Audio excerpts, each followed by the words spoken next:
Hello and welcome to Hardy Party 5.5. Well, babe, you're dressed up today. Are you talking about my dress shirt and my tie? I am talking about that. Well, I'm just trying to step up my game. Okay. Like even on Zoom calls, you have the business up top, party down below. Like I have shorts on. I totally have athletic shorts on. Yeah. Now. But I'm just trying to step up my professionalism. All right. Well, good to know. And after 31 years of marriage. That's right. There's something I need to tell you about. What's that? This may be shocking. Okay. And I don't want you to get too freaked out. Mm-hmm. But, babe, even though I'm not strong enough to untie this tie, I gotta tell you, am I looking familiar yet? I mean, not yet. Can you tell? Not yet. No. You're getting there. Yep. I should just laser these off with my eyes. Oh. Yeah. Rebecca, I'm Superman. You're Superman? I am. This has shockingly just become the best day of my life. Well, you're welcome. I thought maybe you'd be a little upset that I told you, but you seem fine. Are you kidding me? Okay, cool. We have so many things we can do now. We don't even need to buy airplane tickets. I mean, the world has just opened up. Man, I should have told you earlier. 31 years? Now I'm just mad that you took this long to tell me. I'm so sorry. But I'm glad you took it so well. Yeah, well, thanks. Well, no, I'm not really Superman. Okay. It's not true. I don't know how to get out of this. I don't know how to get out of this. You're stuck there. I'm stuck. You're stuck now. Okay. I'm stuck with all the sun. You can survive. Well, as you can tell today, we're talking about Superman. That's right. The history of Superman, which is on the tails of our episode, The History of Batman. So today we're talking all things Superman, and we're going to have a special guest a little later. Yeah.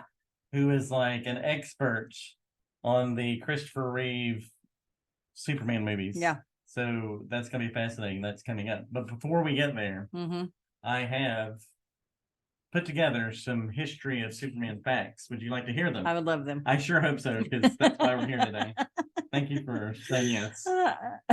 We would have just turned everything off and left. If you right. said no. You can spout these facts out, and I'm just going to sit here and daydream about the fact that I'm married to Superman. Didn't you already know that? I mean, really, didn't you have a feeling? I did. I had a feeling. Yeah. I mean, it's really hard to keep that to yourself, but yeah. So the first fact I want to share with you is something that is also going to surprise you. Superman when he was first created, was a villain. What? It's a true story. The recent high school graduate Jerry Siegel self-published a story. This is back in January of 1933. Oh, wow. I remember it well. It was called The Reign of Superman. And it was a mad scientist who plucks a vagrant from a bread line and gives him telepathic capabilities. What? And this so-called Superman, intoxicated by power, kills the mad scientist and begins taking over the world with his telepathic powers. That's not even the Superman we know. But that's kind of where the idea came from, of having someone that had like the most powerful being on the planet. Yeah. But when he first thought of it, he thought of it as a super villain and not a superhero. I don't like it. But if you think about it, at the time, there really wasn't anything known as a superhero, because Superman is going to be the first superhero. Okay. So this was a totally new thing that they were thinking of. Soon after that, Siegel and his friend Joe Shuster, they got together and revamped Superman as a hero, as a good guy, with an alien backstory, secret identity, like I was Scott Hardy, but I'm really Superman. Right. He had a cape and other features that would become to define him, like what the Superman we think of today. They tried for years to get people to take this story and publish it, but nobody really would do it. Finally, they got a 13-page story in Action Comics #1, which ended up being the first Superman story. It ended up becoming one of the most valued comic books of all time. Do you know what it was sold for in 2014? Like a mint condition copy of this. I'm terrible at this. It was $3.21 million. What? That's how much this episode got. Did you ever have one of those? Issue got no. But funny thing is, my dad told me he used to have one. What? But he got rid of it like in his teen years. They didn't think it was going to be worth anything, which makes me feel bad of all the comic books I've gotten rid of. We could be living I am Yeah. clogged right now if I had to get rid of all those comic My books. goodness. I'm sorry, Rebecca. So in light of that, to know that the You first bring me up, you let me down. Right. But I am Superman, so you've got that. So that gives us some perspective to think that Joel and his friend Joe sold the rights to Superman. Guess how much they sold him for? How much? $130. What? All right.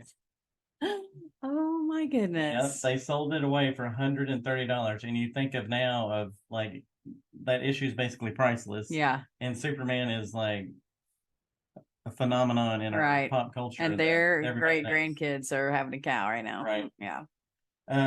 Okay, number 3 fact is like we talked about in our Batman episode. Superman preceded Batman by a few months. Mm-hmm.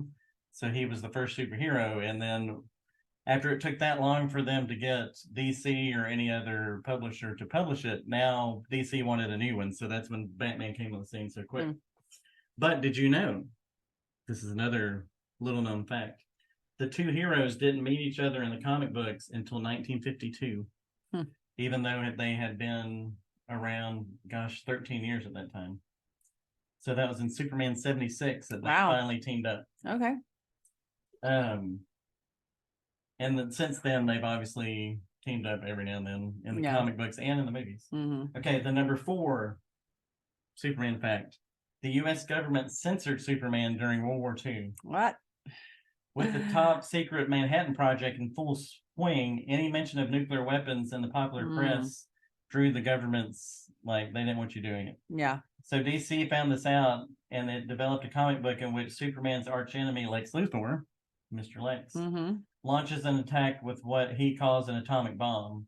Though Luthor's atomic bomb in no way resembled the real atomic bomb, the U.S. War Department demanded that the publication be delayed. The War Department likewise censored another comic book written after the bombing of Hiroshima and Nagasaki, in which Superman films an atom bomb test for the Army, along with a Superman newspaper strip featuring a cyclotron particle accelerator, easy for me to say, that was also known as an atom smasher. So it's interesting to know that Superman was censored by the government. Yeah, that's so interesting. Because it was just not the right time to talk about these things with everything that's going on. Yeah. Okay, number 5. You'll like this one. Most of Superman's love interests are initialed LL. Really? You've got Lois Lane, who is the reporter that he meets and falls in love with, ends up getting married, all that, as Clark Kent. She's been around since Action Comics #1. She was in that very first issue.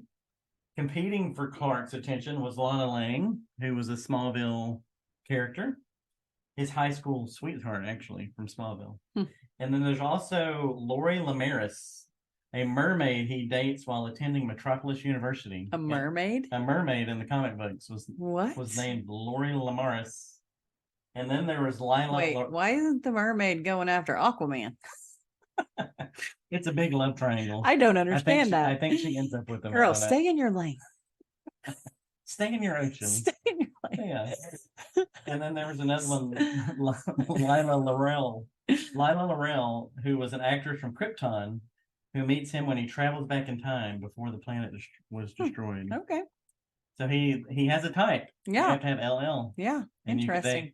You can date Superman. Yeah. But see, we've dated. I've gotten past all that. Now I'm not worried about initials. So you don't need me to change my name, right? It's good. Rebecca Hartfell. Well, that's great. Okay, so we've talked about the heartstrings of Superman, but now we're going to get a little darker now with these facts. Okay. The Superman role is considered to be cursed because a lot of the actors that have had the role or been in the movies have not had a great life, like after the movie. So one of those is George Reeves, who was Superman in the on the TV from maybe 53 to 57. He was Superman. That's the one I remember first because after school I would watch him every day. He had been a character actor in like Hollywood for a long time, and this was like his first starring role, but he did not like the role. And in fact, he said to one of the co-stars one time, "Well, babe, this is it, the bottom of the barrel." Wow. So he was never really proud of what he was doing. Wow. So then after he got done with the role, he was typecast as Superman because he did such a good job, and he couldn't get any other work. So unfortunately, in 1959, a couple of years after the show, he committed suicide. Oh, wow. So that's a pretty sad story. Mm. And then you have the tragedy that struck Christopher Reeve because he had that horse riding accident in 1995 that eventually all the complications of that ended up. That's the reason he died. Yeah. And also Lee Quigley, who depicted Superman as a baby in that first Superman movie, he died at 14 by huffing solvents from a can. Wow. So yeah, this gets really dark. And other Superman actors like that did all the old movie serials and all that, it was hard for them to get work after they were Superman because they were kind of typecast. Wow. So that's kind of the dark side of being Superman. Yeah. But babe, you don't have to worry about that with me. Because babe, I'm not acting. I am Superman. Okay, good to know. Okay. So on a lighter note, there is a time where Superman had a mullet. Oh. I don't know if everybody knows this, but in 1993, I was going to say had to be the 90s or the late 80s. Because I had a mullet in the early 90s too when we got married. He battles the monstrous villain Doomsday, and he dies in that episode in that comic book. But when he comes back to life a few months later, he's got a mullet. Super mullet. His mullet grew while he was dead. So the Super Mullet had its own comic. No, I'm kidding. Oh, gosh. I was like, what? What do they call that? Jumping the shark? And if you believe this or not, he had the mullet for 3 years until a 1996 comic book where he finally shaved the mullet for their wedding. Lois. Oh, wow. Married to Lois. So that's just like Jake and Kate. Yeah. Who are going to get married in November. Yeah. Jake loves having a mullet, and Kate said, you can have it until the wedding, and then it's gone. It's gone. So apparently Lois said, no mullet for the wedding. And finally, we have a town in Illinois that's actually called Metropolis. Oh. So, and as everyone that knows Superman history, that's where he went from Smallville to Metropolis to cover Porter. And this town is totally taken to it. It's a small town in southern Illinois. In 1972, with the support of DC Comics and the State House of Representatives, they began calling themselves the hometown of Superman. In honor of Clark Kent's employer, the Daily Planet, the newspaper even changed its name to the Metropolis Planet. Oh, wow. Though they were going to try a Superman theme park, but that never worked out. They continue to embrace the Man of Steel. Police officers wear Superman emblems on their sleeves, and a 15-foot bronze statue stands outside the courthouse. That's kind of cool. And there's also this really cool museum that's all Superman stuff. That's in the middle of town. Wow. And every June they have a Superman festival. That's so cool. So the Superman phenomenon continues in pop culture. Maybe we'll have to make our way up there sometime for the Superman festival. Oh, yeah, we're definitely. I can't believe you haven't been there before being the actual Superman, but you're going to have to go in your disguise. Well, this is not really factual because I'm really from Smallville, so my hometown would be Smallville. Well, you seem to know a lot about Superman. I mean, being Superman. Of course. But we are about to talk to someone who knows a lot about Superman. You're not going to believe the knowledge this guy has. Here's Jay Towers.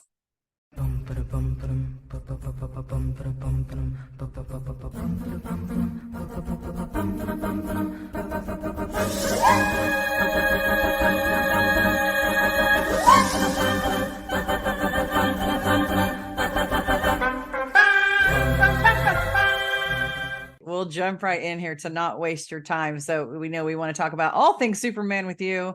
So tell us about your first encounter with Superman. What did you love the most about that? Well, I saw Superman the movie in early 1979. It came out in December of 78. My parents took me to see it. It was my earliest childhood memory. And it's often what I kind of reference back as something as a kid that made me really happy. I don't remember being much of a comic book kid, but that movie, the Christopher Reeve version of Superman, really resonated with me. And it has been kind of a part of my life from that day forward. Okay, how many times do you think you've seen that movie since then? Oh my God, I've been asked about. The math that I did was maybe over 400 times. I know it's nuts. That's awesome, man. Oh my goodness. Have you seen any movie 400 times? I don't think I've seen any movie 400 times. I don't think I have either. Even my very favorite movies, I don't think I've seen that much. So no, go ahead. I was going to say, it becomes like it becomes like a comfort thing when you've seen something so many times. If I put something on at night and I won't be able to fall asleep because I'm like, oh, I want to see what happens with this. So I just kind of like turn it on. It's died down a little bit, but it's a comforting movie for me. All of them are. Yeah, that's what I was going to ask. From when you saw it as a kid to as you've gone through your adulthood, how has it changed for you? And I guess, like you're saying, it's just a comfort that it's just something that you can remember from your childhood, and it just brings back those good memories. Mm-hmm. Yeah, I think as you get older, and the world gets a little crazier, you try to find the things that bring you back. And as you get older, it becomes a little tougher. So with every piece of memorabilia here behind me, or with any encounter with any of the former cast members, or hearing stories, which is kind of why I do that podcast, it reconnects you. And again, it brings you back to a happy place. But I think how it's changed over the years is. It really was a well done movie. Richard Donner he made us believe a man could fly, and we all kind of say that because that was kind of the phrasing of the film. But when you really look at it, and long before they could do everything in a computer, it really is a beautiful movie. Mm-hmm. Well, yeah, I was just watching it a couple of weeks ago, and I love the practical effects. Like it all works, even though, like you say, no computers, no CGI. It all works, and they had the right camera angles and everything, and how he floats into the scene. We know he's on a crane in real life, but and just wait, what? Everybody, take you through that. What? We'll take you through a making of. Okay. But it's so cool because you think, when I was watching it, I'm going, this is 1978. Yeah, it's such a great job of making you believe that. Mm-hmm. Yeah. So just incredible, and it makes you think, man, in my heart, I wish maybe we did more practical effects, because like if you look at a Marvel movie or DC movie now, that third act is always a CGI battle between computer generated characters, basically. Mm-hmm. I think it's why people like Christopher Nolan films so much. I mean, even with Oppenheimer and how well that just did, people, he's a guy that really wants you to see a movie like that and it not be a big digital. Listen, those digital films that are done digitally are fine. I mean, those are great. Yeah. I mean, that's what our kids are growing up with. But it's nice to see movies shot the old-fashioned way when you can. Yeah, absolutely. Okay, so you mentioned the podcast. Tell us about how the podcast got started and what that's all about. So back in 2016, I'd been following a website called CapeWonder.com for many years. Jim Bowers has the largest collection of behind-the-scene Superman photos, I think, over anybody in the world. The Warner Brothers still goes to him when they put a book out or do something and they need pictures. He acquired them in the late 90s, and I met him around WonderCon back in, I think, 2016. We did a Christopher Reeve, Richard Donner Superman reunion, had most of the original cast that was still alive there. We hosted a great panel, and from there we said, this is really fun. There was a big fan base. There were more stories to tell. So we thought, we both have jobs, so we can't do it like all the time. We've done over 50 episodes, and it really dives into all of the Christopher Reeve Superman films, and there's still great stories to tell. So that's kind of why we did that podcast, and still do.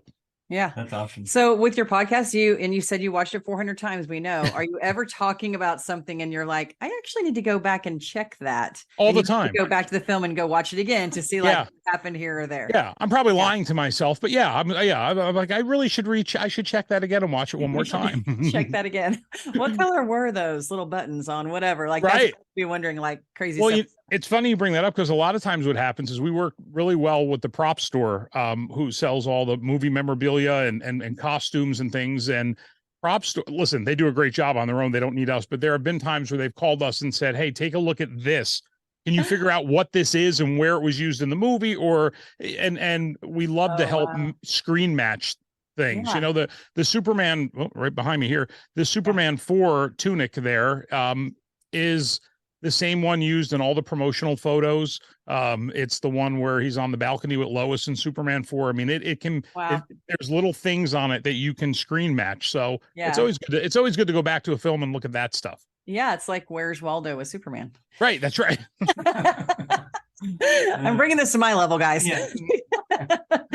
Okay, so Christopher Reeve, quintessential Batman, Superman. Most people think he is the guy. tell us, what is it about him, personality wise, performance wise, that makes him like so perfect for this role, besides that perfect curl? Yeah. Oh, that was great. I think I think, and he said it in an interview I just saw recently. He said he didn't play this as a hero. He said the minute he went in and tried to be a superhero, people weren't going to buy it. And I think that's what it is. I mean, he genuinely seemed like someone out of a comic book, that someone that cared about the earth and where he lives. And I think he just portrayed the role in a great way. And I think that goes back to Richard Donner and that type of direction. But I mean, even today, it's very hard to find someone that doesn't consider that to be the Superman. And there have been great Superman since, but there's something about that one that is still, it's like Warner Brothers can't get rid of it. And I think they I won't say get rid of it, but I think they did try very hard with Man of Steel and Henry Cavill to kind of rewrite that and do it. But people continue. Why didn't they use the John Williams theme? Why didn't I mean, it's just, it's so ingrained in people's head. It's hard to do it any other way, but obviously it's been a long time. So they're going to try it again. They're gonna, Well, he did such a good job of, like, he makes Clark goofy, but he makes him endearing at the same time. It doesn't become comic. It's not like a cartoony comic the way he does it. He just makes him kind of a nice guy that's a little awkward, but not so far that it's like, oh, he's so goofy. Yeah. So Listen, I love the George Reeves Superman. I really did. I mean, I mean, the way George Reeves played Clark Kent was always great because he didn't play him like a nerd. He didn't play him goofy at all. He played him kind of like a pretty good, tough reporter who was more sarcastic and more matter of fact. And I love that version of Clark Kent. Yeah, for sure. Okay, there's another character we have to talk about that as a kid, I just couldn't get him out of my mind. And that's Terrence Stamp as General Zod. Yeah. Just like the perfect villain. So we've talked about how Christopher Reeve was the perfect Superman. Why was Terrence Stamp the perfect villain at that time? He knew exactly what that character needed to be. And he said it in interviews. He said General Zod is the bad apple. And there's not layers to him, and there's not a lot to peel back. And what he just was mean and very to the point, and that's how he played him. And when you look at it that way, you don't go, I wonder what he's thinking. Is he going to go this way or that way? I mean, the guy was just for a movie like Superman 2, not the most violent movie in the world. I mean, if you were a kid, General Zod was scary. Oh yeah, definitely. I remember that to this day of how scared of him I was. Yeah, for sure. So I'm going to talk about Gene Hackman for a second, because Lex and the villains in that first movie get a little comical. Like they're little, like Ned Beatty's really goofy and all that. Yeah. So how did you think that played? I think it played pretty well in the movie, but do you wish they'd have toned maybe some of the comic parts back, or did you think it worked well? It's hard. It's always hard for me to say, because I mean, that's the film that I remember as a kid. So listen, I meet people that, and I know it's odd, but I meet people that say, hey, when I was a little kid, Superman 4 was the first Superman movie I saw, and Nuclear Man scared the hell out of me. And listen, all those movies have their place, but it depends on where you were then, how you feel about it now. But I think, listen, we're doing an autograph signing with Gene Hackman in, I think, September. We just started promoting on Cape Wonder. Yeah, I mean, he still very much understands, again, how iconic that role was. But I thought he was a great Lex Luthor. I'm also a big Michael Rosenbaum Lex Luthor fan as well, from Smallville.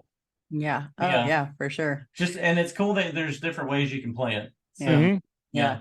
So can you share with us any like behind the scenes moment on the Superman the movie that would help people like me appreciate this film? Yeah. I'm glad you said that part, because the fans of this film, nothing I say is going to be all that new to them, but for any regular person, and there's more regular people than us, that just, have seen that movie maybe once. I've been married to this for 30 years. I know. I know. You've been married to a nerd for a long time. I've been married to a nerd for a long time. All right. Listen, the great thing about that movie is, going back to what we talked about earlier, there were scenes in that film that you could find today. I mean, the farm is in Blackie, Alberta, Canada. It still stands today. It's in pretty rough shape, but it's there. They wanted that look. They wanted it to look like Smallville. The New York Daily News building in New York today is the Daily Planet in Metropolis. It still looks exactly the same. The front of it, I mean, you can stare up at it and get all those emotions, to get the globe inside. None of that was recreated. And when they did Metropolis, it was New York, and it was things you could actually see. It wasn't a digital version of a city we saw in a comic book. So the thing I love most about any of the behind the scenes stuff is it all happened either over at Pinewood Studios or Shepperton Studios, over in London or here, and you can find those places today. Yeah, and that makes it personal, and that's what I like. Sure. I like it to feel like personal to me. And I just made a note to visit Canada. We're going to Canada. Okay. So we're going to find it for sure. I hear that. I hear it's in the middle of nowhere. I've never been there before. We're going to have to try it. We'll try. We'll report back to you. So it's kind of obvious that Reeve would you say he's your favorite Superman for sure?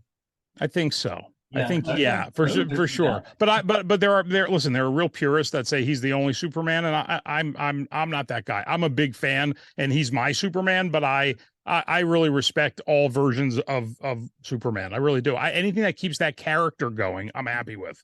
Yeah. So yeah, that's what I want to get into. I'm just going to mention the actor, and you tell me what your thoughts of that Superman are. Okay. A few quick hits here. So you mentioned George Reeves. What would you say about George Reeves and how he handled it? Like I said earlier, I think George Reeves probably my favorite version of Clark Kent. Love the way he was played. And again, before Superman the movie, I mean, that was the Superman we had if we weren't reading comic books or finding a cartoon. Okay. So Dean Cain was on the TV show from 93 to 97. So what about Dean Cain? I mean, listen. Okay, why are you laughing about this? This is the one I remember the most. It just seems like it was more of a romance comedy, I think, maybe. That's exactly what it was. I never look back at that show. All due respect to it, I never look back at that show and feel like that was ever a Superman show. It was, and listen, there's a place in history for Dean Cain. He's a good guy, and we know what Terry Hatcher went on to do in Desperate Housewives. But I mean, that he's just that show to me. I didn't feel like I was ever the audience for it. I mean, you waited around through a lot of romantic comedy and love to get to the action stuff. Yeah, I mean the Superman action stuff. Yeah, it appeared to the women more apparently. Yeah, which is fine. That's great. Yeah, Again, whatever keeps the character going. Right, Yeah, for point, sure. Sure. Okay, Tom Welling, who was on Smallville for like 10 or 11 years, so this is a long time. What do you think of Tom? I see Tom right behind you. There he is behind me. I listen. I love Tom Welling. Like I said, Tom Welling and Michael Rosenbaum. Those are good guys. They've been to Detroit, but I really, really loved that show. I mean, that's what early 2000s it started. I mean, that was we hadn't had anything since '87, other than we had Lois and Clark, but I love his version of Clark Kent. He played it great. It went on a pretty long time, but I think the payoff in the end was great. But I think he plays a Clark Kent that's not a nerdy guy, kind of very smart and one of my favorites. Yeah. Okay, well, and see, I think that show actually marries together what like the guys and the girls like about it. Like there was some of that, romantic comedy. Yes. And also John Schneider, which those of us that grew up on Dukes of Hazzard. So fantastic. We know why you watched it. It brings everything together. Yeah. Okay. Then Brandon Roth, who I think, I don't know, he kind of got a short end of the stick to me with. Yeah. When Superman Returns came out, again, you have an audience of people that are really hungry for what they grew up with. So I think maybe the younger people didn't quite get into it. If you were a guy like me, I mean, and I was at the press screening, I got to interview him. I saw that movie for the first time in LA at Man Chinese Theater. Like that theme came on. I was very excited. It was based kind of on the Reeves Superman. It took place after Superman 2. So for me and fans like me, I think we liked that movie a lot. It just didn't do what Warner Brothers wanted it to do and as big as they hoped it would. And yeah, I agree. I mean, he could have, and now look what happens. He shows up on the CW and people went wild for it. Yeah, that's true. Okay, now we have. This is also a weird Superman career. You have Henry Cavill. Yeah. Superman for about 8 or 9 years, but honestly only had his one movie where it was just him. So what do you think about Henry Cavill? I think Man of Steel has its place. I think Henry did a great job. I was lucky enough to be in Batman v Superman, so I got to play myself in that movie. Zack Snyder came to town of all days, on a day he was scouting locations, and turn the TV on in the morning. And on that day, I just happened to be showing a version of This Office behind me on television because I anchor the news in Detroit. Yeah. And he said, put that guy in the film. He's a Superman fan. I didn't have to audition. I got to be on the set and be me for a couple of days. And it was great. And I still get an $800 check once a year. It's very nice. That's hilarious. Where can we find you in that? Where? There's a scene in Batman v Superman where Wallace Vernon Keith climbs up the Superman statue and defaces it. And then the next scene is they're in the Daily Planet and they're watching the news report on this guy that defaced the Superman statue. And it's me doing the news report. Okay. We're gonna have to watch that. Definitely. We'll check that out. So, of course, I love Henry Cavill and I love that version of Superman. How could I not? Of course. It's kind of like we talked with Superman Returns. I don't feel like Henry ever got a full chance to embody the character. Yeah. Then it was Batman v Superman, and they didn't give him a chance to really gel in the role, I don't think. I think it could have been even greater if they'd had a chance. And I think in Justice League towards the end, we kind of got to see how Henry would have been as a lighter version of Superman, and fans were looking forward to that for sure. I think it still comes down to money. I don't think those movies made the money that they hoped they would, and Marvel makes it tough for everybody. So we'll see. I know James Gunn is up next here. Yeah. We're going to ask you about that. What do you think about the new movie coming up? And a question I have: if you were in that writer's room, which James Gunn has already written it, but if you were in there helping him, what would you remind him about the character that needs to be in it? I would use the word verisimilitude, which is the sign hanging up right there. That used to hang in Richard Donner's office, and Jim Bowers from our Cape Wonder podcast took that picture. But that word basically means being true to it, not treating it like it's far-fetched. I mean, that film the original Superman film was based in that world, in reality. It wasn't far-fetched anybody. It was actually happening, and it was true, and it wasn't campy. And I think James Gunn, when he tweeted that he was watching the Richard Donner cut of Superman 2, that was a good sign. I certainly don't think he's going to try to be that movie, but I think he has the character in mind and what it means to people. And I think it's going to be a great version. I have no idea what to expect. I know they cast the new guy. I couldn't name him right now if you asked me to. So, but fans seem to be excited. So I wait patiently, and I think we got 2 years to go. Yeah, I think it's going to be good. I think it'll be good stuff. Yeah. We have one more Superman we haven't talked about, which is one I've just recently gotten into. Okay. It's Tyler Hoechlin. Oh, yeah. It took me a minute to get past the 5 o'clock shadow Superman, because he's always got a 5 o'clock shadow. But I love what they're doing on Lois and Superman, because now they have grown kids and they're having to deal with the family element along with him being Superman. So what do you think, Tyler?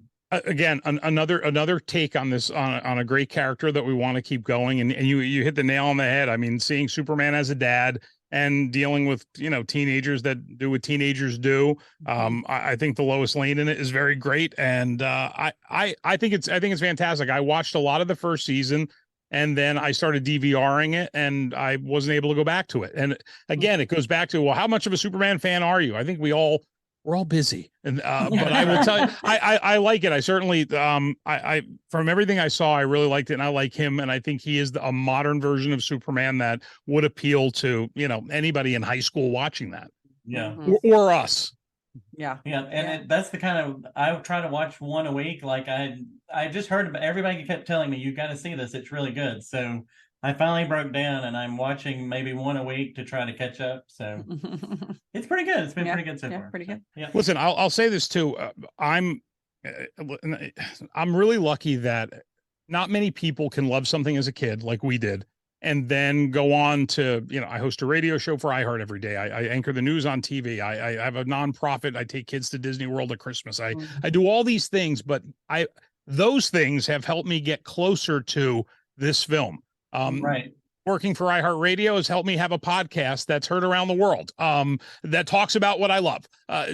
Being on TV helped me meet Zack Snyder to put me in a Superman movie, which how could that ever happen to anybody like me? So, being on TV and radio helped me promote with Jim Bowers, the Cape Wonder, the Superman Legacy reunion. We've been in multiple cities. I mean, I'm the agent for Mark Pillow, who plays Nuclear Man in Superman 4. We're going to be in Austin at GalaxyCon at the end of the month. Like these are things as a fan I'm getting to do and still work jobs. So it's good. Yeah, that is awesome. Wow, we need to get some more stuff in our office, babe. Come on. It's very boring in there. No, I'm kidding. I love it. It's great. No, it's great. You got a fingerprint over there, some squiggly lines and 2 colors. I love it. Is it? I hope it is.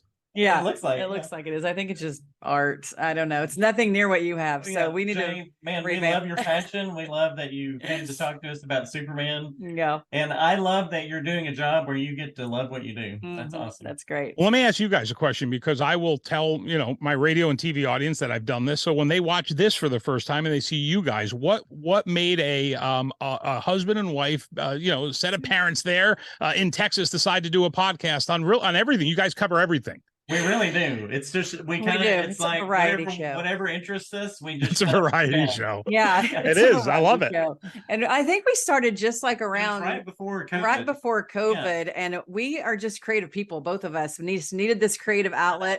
Also, it's a way of it's the new way of getting information out and whatnot. But we also look at it as something like our footprint of like for our children and our grandchildren to come back and go, our grandparents were kind of crazy and they interviewed a lot of really cool people. And, like I don't know, we just thought if nothing else, if nobody ever listens to us, our grandkids will probably reference us at some point, great grandkids, and who knows how long it'll live. And I don't know, we just love that. So we love talking about the things that interest us and meeting new people just like you. So it's great. It's really, it's smart. And that's a great way to look at it. I mean, we talk about, sometimes people will say, hey, I do all this stuff and you do that Superman podcast. Does anybody care anymore about what Jeff East is doing now? And I'll say, I don't know, but someday in the future, when we're all gone, somebody's going to write a paper or do a documentary, and they're going to go, I wish I had something longer than just an article in the paper. And here we are. Here are these long form pieces of what's going on in the world, and they will be around forever. And I think that's all worth it. Exactly. That's so true. Yeah. You nailed it. We love that. Well, thank you for taking time with us today. Know you're a busy guy watching Superman for the 401st time. Yeah, that's right. Yeah. I will today. Yes. We need to watch Batman versus Superman. Yes, we'll get on that and find your big debut. So I love that. Thanks guys so much. Jay Towers, thank you so much for joining us. Thank you. Okay, Rebecca, as a nerd, I've always kind of been into Superman. So as someone who is a novice, a newbie to the Superman phenomenon, what are you taking away from this whole episode that we've had? What have you learned about Superman, and how does it feel to be married to Superman? I'm keeping this going for a while. Oh my goodness. Well, so I think what I really want to do now, to be honest with you, I'm sure it's out there listed somewhere, or you yourself probably know the order in which I should watch these things for them to make sense to me. Oh wow. Like they have that for Star Wars, you know, where you can go and like, this is the order in which things make sense. I would like to do that. I would like to go back and watch Superman for the second time, not the 401st time. That's a lie. I've probably seen it twice. So maybe I'm probably in the 20s on that movie, but not near 400. Oh, so I would like to go back and watch them in order to have like a more well-rounded view. I feel like, I didn't even recognize some of those Superman names y'all were talking about. So that's what I would like to know. And of course I did learn that his love interest always had the initials LL. I did not know that. So I think that's interesting. It's our age now. Until now. We're changing that moving forward. So that's probably my biggest, it made me want to go and learn a little more and go watch in order. And I totally need to see Jay. We're going to go watch that to see where we can find we're Jay. Totally going to just pause that and take a photo. Yeah, for sure. I mean, because that's how he's our guy now. Right. He's going to photobomb us on our TV. That's right. Yeah, exactly. What did you learn? I learned that it's okay to be a nerd. And that you can And that you can. Wait, you're just now learning that? Well, the coolest thing to me is Jay is essentially a nerd like me. But what he talked about at the very end there of how he has used his whole work career has revolved around his love of Superman, and things have happened in his life that have helped him like feed that passion. So I just think it's cool that you can be productive. You can be a productive member of society, and still love these corny movies that we love. Yeah. You know what I mean? Yep. It gives me hope that I can help society in some way. I think you feel justified in your life now. Yeah, that's it. Justified. Yeah. Well, we hope you guys enjoyed this Hardy Party 5.5 Superman edition, because it's quite a big deal, especially when we just found out that Scott is actually Superman. It's out there now. That's right. Hardy Party 5.5 over and out. We'll see you next time.